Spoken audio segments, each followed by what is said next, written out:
Isa sa mga vision namin is yung kung ano yung meron kaming mga tao ngayon to help them, to improve kung ano yung buhay nila. Yung gusto namin na makita na habang kami ay lumalago, lalago rin sila.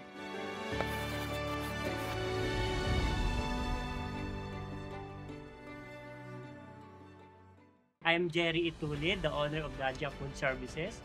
This is my wife, the operating manager. My eldest son is tumutulong sa operation namin. Yung bunso namin, siya yun naman sa mga financing na siya gumagawa. Isang pamilya to na nagtutulong. Nagsimula to, yung may-ari yung concessionaire ng kantin doon, pumunta ng ibang bansa. Tapos binigay lang sa akin, Jerry, bahala ka na dyan. Pumupunta kami sa ibang restaurant, kung ano mga bagong bukas, tinitingnan namin yung mga menus o pagkain nila, tinitikman namin yan. Kaya yung ginagawa naming menu, mga fusion ng mga pinuntahan namin mga restaurant. Una ko nakita yung Unox, nakita ko si Big Cheese Tart sa power plant mo, Rockwell. Naka-display yung Unox oven niya. Paborito ng tatay ko yun, yung cheese tart na yun. Hindi pa kami aware kung ano yung combis ng oven na yun. Wala pang plan.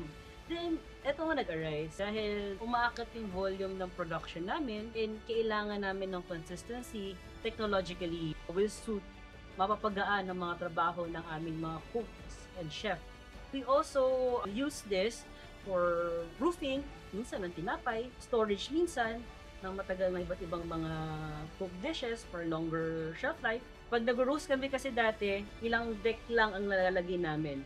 Ngayon, kaya namin mabot 10 deck at naaabot na namin yung volume namin ng isang salangan lang. Malaking tulong yun.